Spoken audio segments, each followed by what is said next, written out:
contre l'humanité, on ne peut pas être célébré dans l'espace public. On ne peut pas l'être. Et quand vous en prenez à Charles de Gaulle, est-ce que vous ne poussez pas le bouchon un petit peu loin?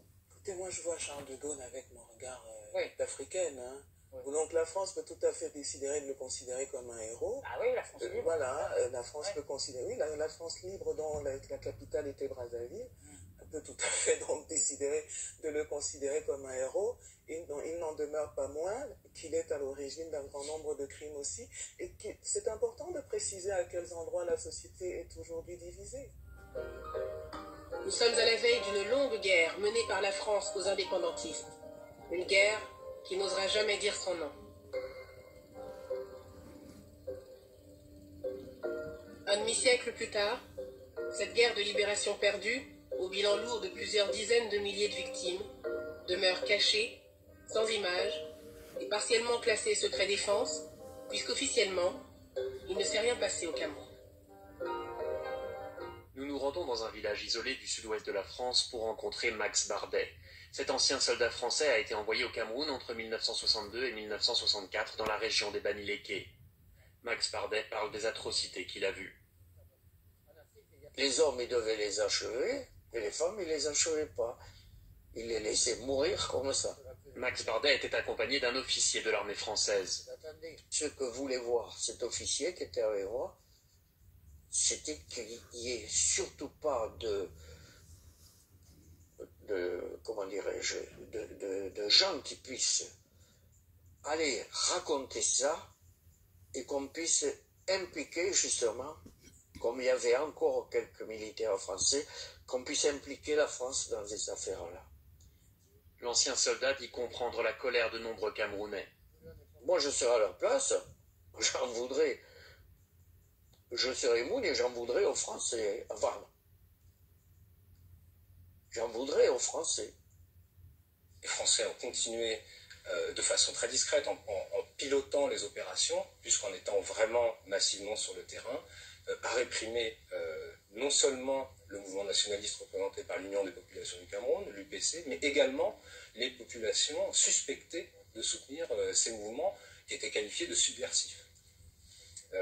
Donc ça a été une répression à la fois très discrète, voire secrète, c'est-à-dire qu'en métropole, dans l'ex-métropole, en France, personne n'était au courant que ces opérations militaires étaient en cours.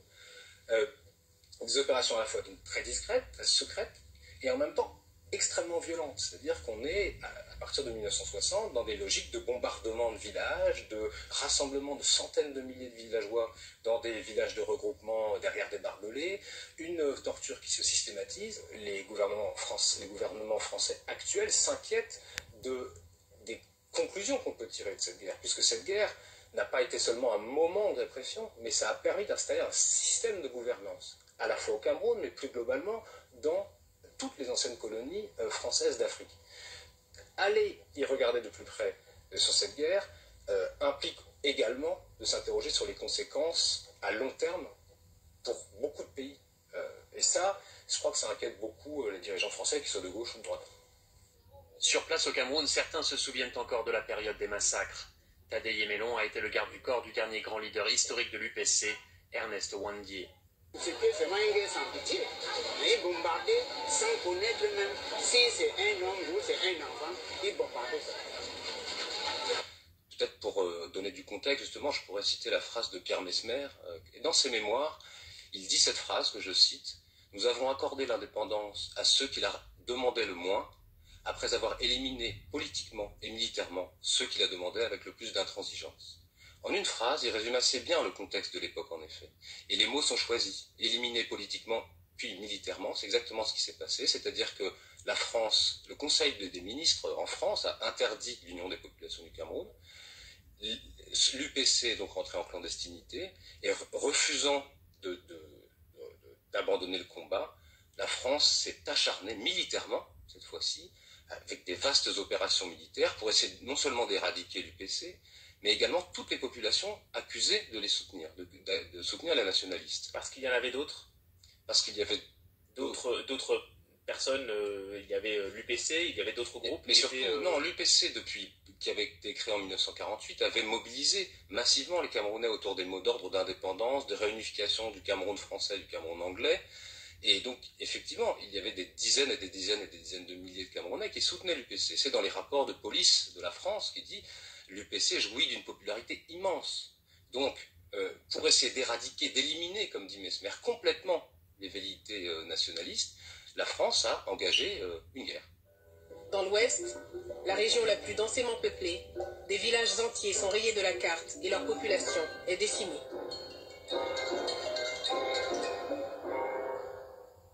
Même après l'indépendance, même après 60, ils ont toujours bombardé. Mais les bombes, c'était presque tous les jours. Pas aux mêmes endroits. On pouvait déverser à Bamenjou aujourd'hui. Demain, c'est à Bouda. Après-demain, c'est à Bangou. C'est comme ça. Là où c'est dur. Ils ne déversaient pas pour rien. C'est là où la guerre chauffait. Ils viennent déverser.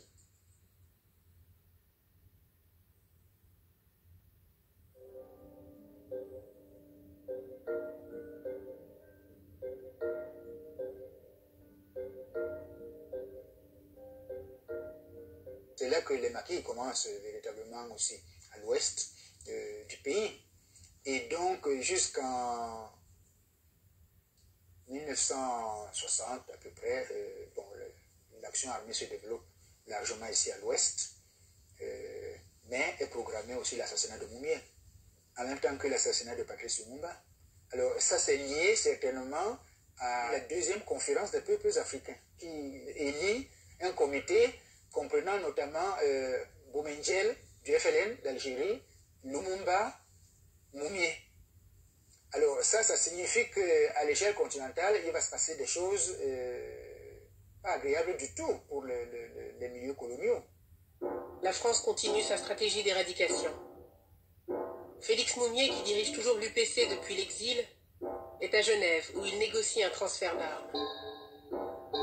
Un agent des services secrets français, William Bechtel, serait parvenu à glisser un poison dans son verre. Le 4 novembre 1960, Félix Moumié meurt à l'hôpital de Genève. J'ai dit que c'est le général de Gaulle qui a tué mon mari. C'est ça que j'ai dit. Qu'on trouve que c'est mauvais, qu'on trouve que c'est mal dit, qu'on trouve que comment. Mais c'est ça que j'ai dit.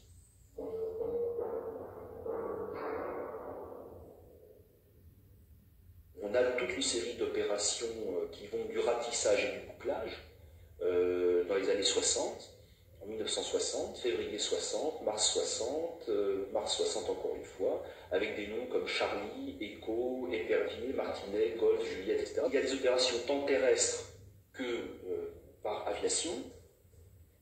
Le napalm a été utilisé au Cameroun.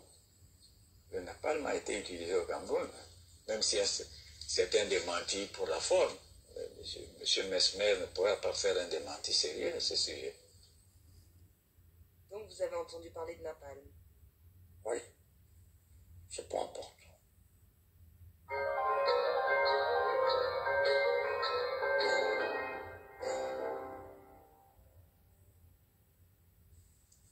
Nous, on disait que c'était l'acide. C'est le nom que nous, on connaissait. Ils déversent l'acide sur les gens. Parce que quand ça verse, ça te brûle. Ça brûle même les arbres comme ça. Tout. Nous, on disait que c'était l'acide. Ouais. Lorsque De Gaulle s'était présenté à Conakry pour soumettre le projet de la communauté franco-africaine, Sékou Touré, qui l'a reçu, lui a dit clairement que, écoutez, la Guinée ne va pas s'inscrire dans cette histoire de la communauté franco-africaine. Le Guinéen Sékou Touré a le toupet de refuser la main généreusement tendue par la France. Par un discours courageux et exalté, Sékou affirme sa volonté d'indépendance au nez et à la barbe du général de Gaulle, dont le moins qu'on puisse dire est qu'il prend très très mal l'affront.